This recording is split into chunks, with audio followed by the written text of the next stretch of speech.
Спустя 10 лет разработки, переносов и почти полной тишины, Hytale наконец-то выходит. Уже 13 января 2026 года можно будет поучаствовать в открытом тестировании. И если вы сейчас думаете, а что это вообще за игра? Это нормально, большинство людей ее уже не ждали. Хотя в 2018 году первый трейлер Hytale набрал почти 50 миллионов просмотров, а в последующие годы Hytale номинирован и получил такие награды, как самая разыскиваемая игра, самая ожидаемая, самая предстоящая игра. И я думаю, Mojang серьезно напряглись из-за появления такого конкурента на горизонте. Но прошло 8 лет, и интерес успел выгореть. Но вот в чем проблема. За эти 8 лет Майнкрафт, несмотря на выход каких-то обновлений, кардинально не поменялся. Он по-прежнему живет на костылях из модов, серверов и плагинов. А время идет, он с нами уже 17 лет, и весь контент из него почти окончательно высосан. Mojang двигается слишком осторожно, из-за чего возможности игроков и создателей контента упираются в старые рамки. Именно поэтому выход Hytale сейчас важнее, чем кажется. Приветик, друзья, я Энден Дэна. Я внимательно изучил все, что готовится в Hytale, все видео от разработчиков и других авторов, чтобы вам не пришлось. И в этом видео я вам расскажу о том, как мы с вами выиграем от выхода Hytale, всего этого противостояния, как игроки и создатели контента. И нет, Hytale точно не убийца Майнкрафта, кто бы что ни говорил, но Майнкрафту нужна конкуренция, Майнкрафту нужен выход Hytale. А Hytale же обещает дать игрокам и создателям то, чего Майнкрафт за все это время так и не смог. Давайте разберемся, почему эту игру действительно стоило ждать, и что в ней может пойти не так.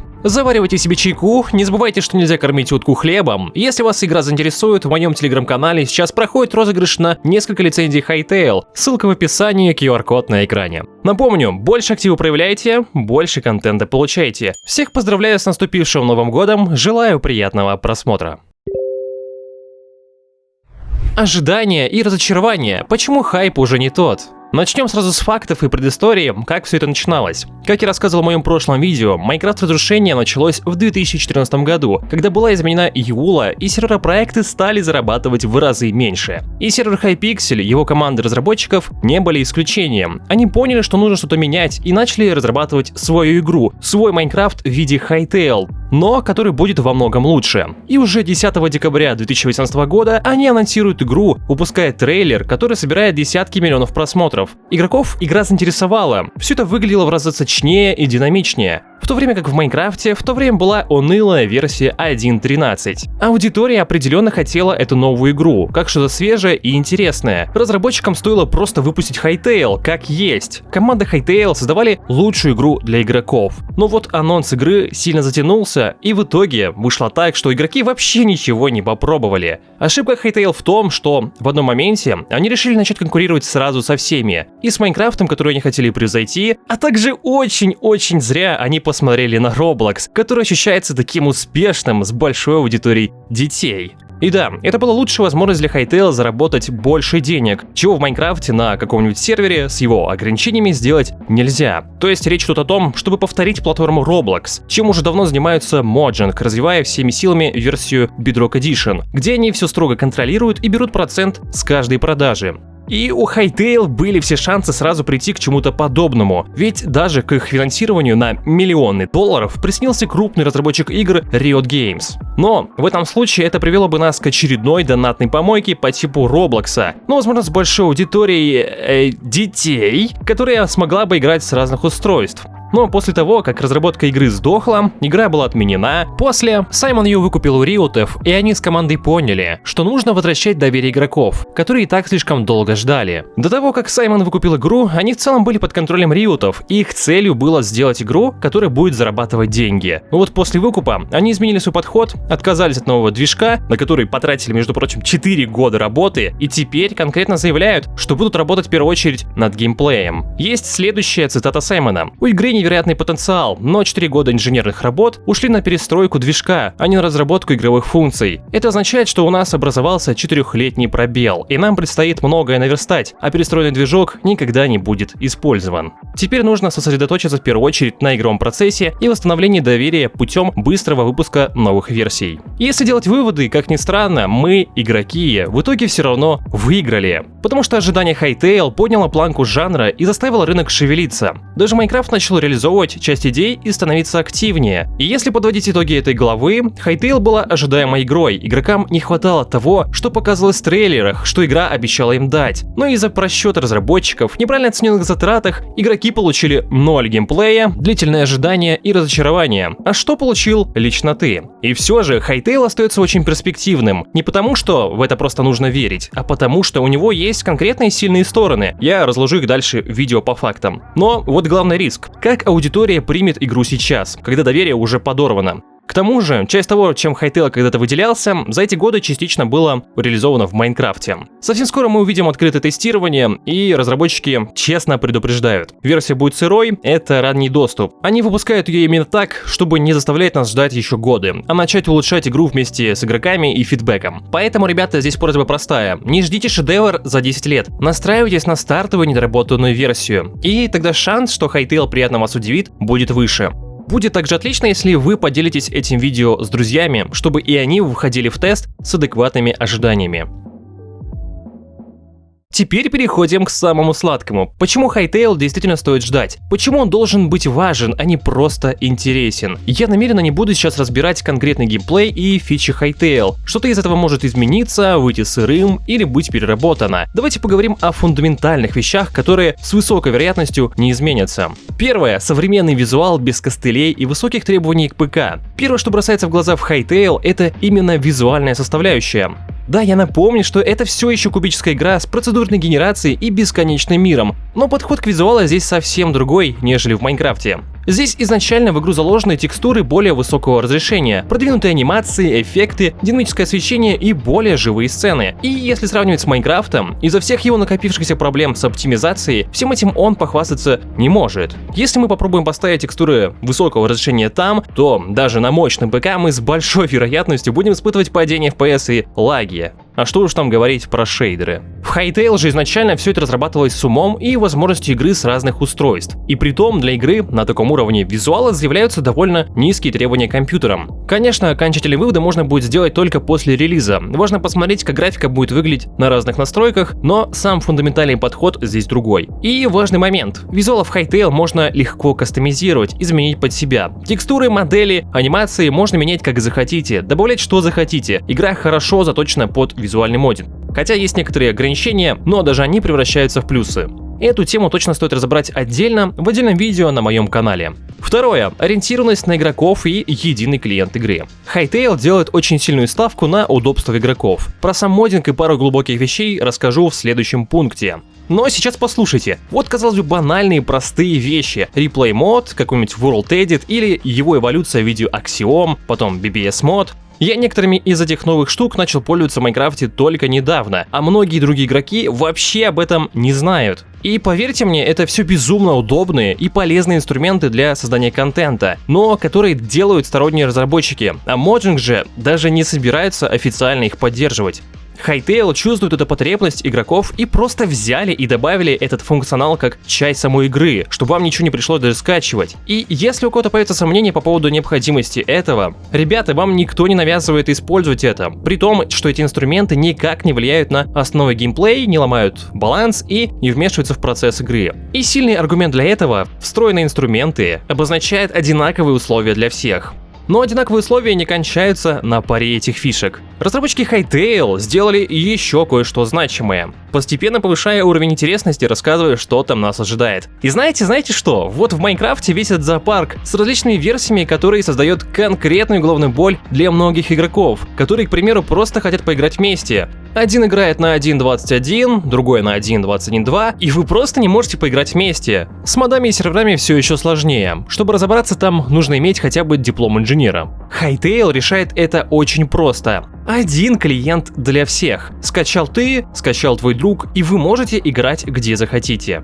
А все модификации и изменения геймплея вы получаете с сервера, куда будете подключаться. Таким образом, в Hytale нет свободной установки модификаций, текстур-паков и другого контента, как это реализовано в Майнкрафте, только для своего клиента. Но это не ограничение, это переработка системы в более стабильную и удобную форму. Важно, что это нам дало. Меньше возможностей взлома клиента и количество читеров в игре. Конечно, это не избавит от них совсем, но это уже значительный шаг на пути к этому. Особенно, что игра претендует на какие-то серьезные соревновательные познавательные возможности и создание с ними различных интересных мини-режимов, судя по механикам и эффектности боевки в игре. В итоге Hytale берет лучшее от Майнкрафта, к чему он шел годами, и делает это частью базовой игры. Третье. Возможности моддинга и кастомизации геймплея. Вот именно в этом моменте Hytale меня прям безумно порадовал и позволил мне вернуть тот самый энтузиазм и мотивацию делать какие-то классные, офигенные проекты. Ребята, для контекста. Я играю в Майнкрафт и создаю там проекты уже более 16 лет. Я прошел весь путь от первых серверов до сложных систем, моделей и кастомного контента, и поэтому хорошо понимаю не только удовольствие, но и эту боль от этого процесса.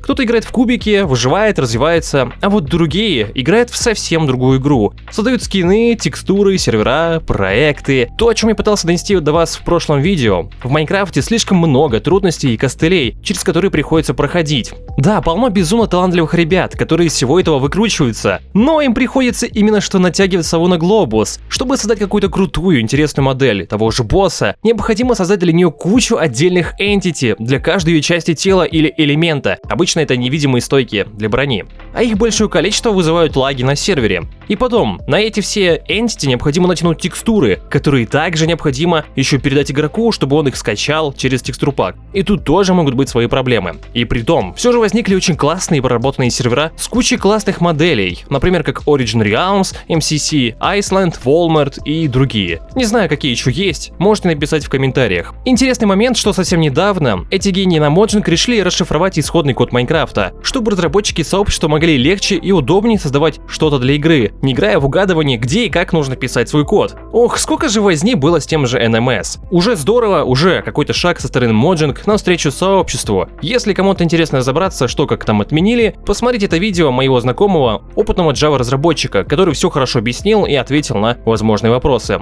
Друзья, вообще задумайтесь, что в целом Mojang за свою историю не сделали ничего, что могло бы помочь сторонним разработчикам в создании их проектов. А также обфускация, зашифрованный исходный код — это только дополнительная головная боль и трата лишнего времени. А все из-за того, что Mojang беспокоились, чтобы их код никто не мог украсть, и очень поздно подумали об экосистеме разработчиков, за счет которых в немалой степени игра живет и развивается. Зачем я все это вам рассказываю? Большинство из вас все-таки являются обычными игроками, и все это может звучать как нудятина. Но вы во все это играете, вы используете те же моды, вы хотите видеть классный, удобный, интересный контент, но люди, которые должны для вас его создавать, они оказываются ущемлены. В Hytale же все совсем иначе. Я надеюсь, вы уже понимаете, что они сразу ставят ставку на сообщество, на нас и наше творчество, давая для его создания необходимые инструменты и архитектуру. Вернемся к модели, о которой я до этого рассказывал. В Майнкрафт она реализуется через костыли и различные сложности, а вот в Hytale это часть самой игры, чтобы каждый при желании мог создать и добавить в игру крутую анимированную модель.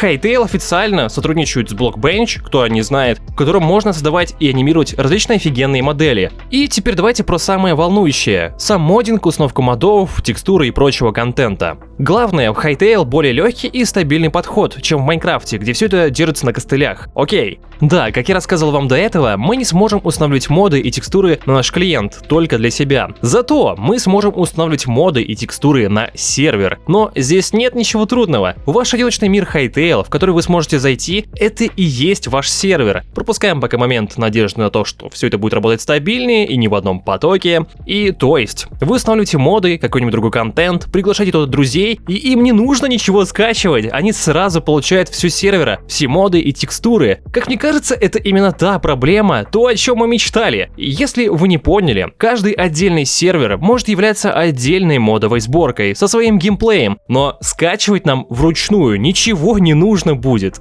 Не знаю, как вам, но для меня это просто переворачивает весь мой мир. Это облегчает работу как для разработчиков, так и для игроков, которые смогут в это все играть. Главный плюс здесь в том, что Hytale становится мощным инструментом для моддинга. Моды и свой контент легко создать, легко скачать, легко поддерживать, так как не ломаются версии и поддерживаются любыми клиентами. И, к слову, CurseForge, как крупная платформа модов для авторов, уже поддержал выход Hytale, сделал для него отдельную страницу сайта, где можно будет скачивать контент и материалы для этой игры. И вообще тут классно все расписано, можете почитать, очень интересно. Но обратите внимание, что курс у некоторых в России может быть заблокирован. Спасибо вновь РКН.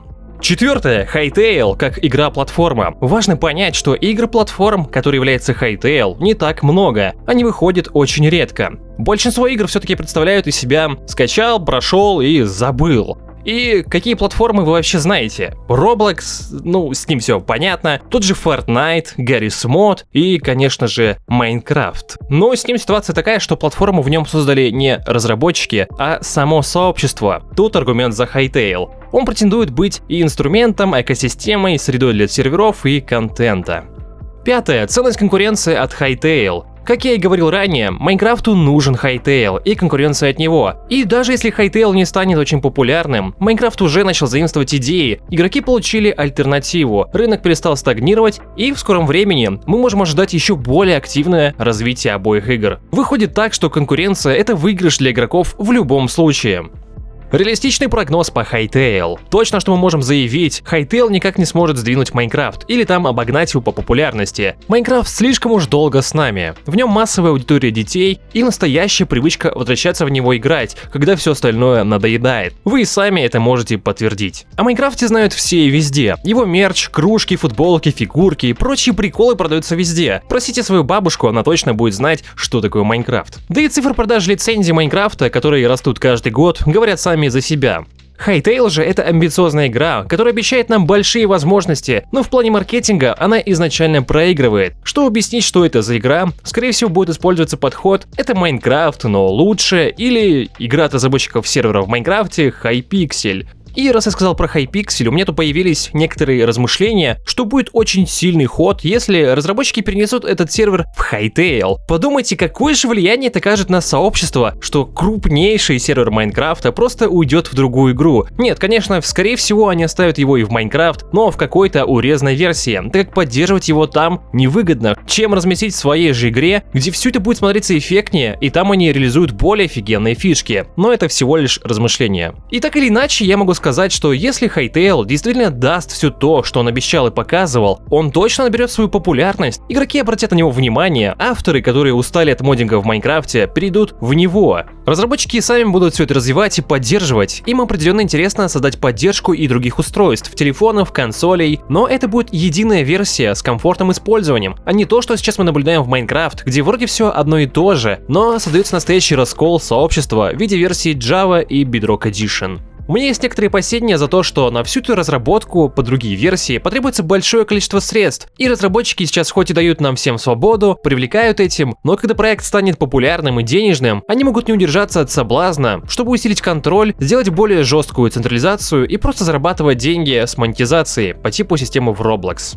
Также немало разговоров ходит о том, что Hytale выйдет в Steam, но сейчас имеется только конкретный ответ от разработчиков, что на раннем этапе игры там не будет, чтобы она не была воспринята негативно из-за своего раннего доступа. Но я очень надеюсь, что Hytale появится в Steam как можно быстрее, как минимум потому, что это удобно, привлечет много новых игроков и для людей из России, вероятно, позволит меньше беспокоиться о блокировках. РКН в последнее время налево и направо раздает блокировки, и у некоторых ребят уже возникают проблемы с авторизацией в Майнкрафте через лицензию. А вот Steam, как более крупная платформа, думаю, будет дольше избегать ограничений, и в случае чего к нему будет проще находить обходы. Hytale — это не гарантированный успех и не убийца Майнкрафт. Это попытка сделать то, на что у других ушли годы ошибок и костылей. Никто не гарантирует, что у них получится. Возможно, первая версия будет разочаровывать, но сам факт, что такая игра вообще появляется, уже для нас что-то хорошее. И дальше немало будет зависеть именно от нас. Я буду внимательно следить за тем, как Hytale развивается, не как игрок, а как человек, который много лет работает с экосистемами, серверами и контентом. И если вам интересно наблюдать за всем этим вместе, дальше будет только интереснее. А если же вы разработчик, владелец сервера или команда, и уже сейчас думаете, как работать с Hytale, я открыт сотрудничеству и обсуждению проектов. Ссылки на мои контакты и проекты в описании. А пока, дорогие друзья, я благодарю вас за просмотр. Напоминаю, что в моем ТГК происходит розыгрыш лицензии Hytale. Успевайте. Если видео вам понравилось, поставьте лайк, а лучше всего подпишитесь на канал, так как YouTube именно так видит, что видео понравилось и будет советовать его другим. Меня зовут Индендена, я с вами прощаюсь, всем удачи и до скорого!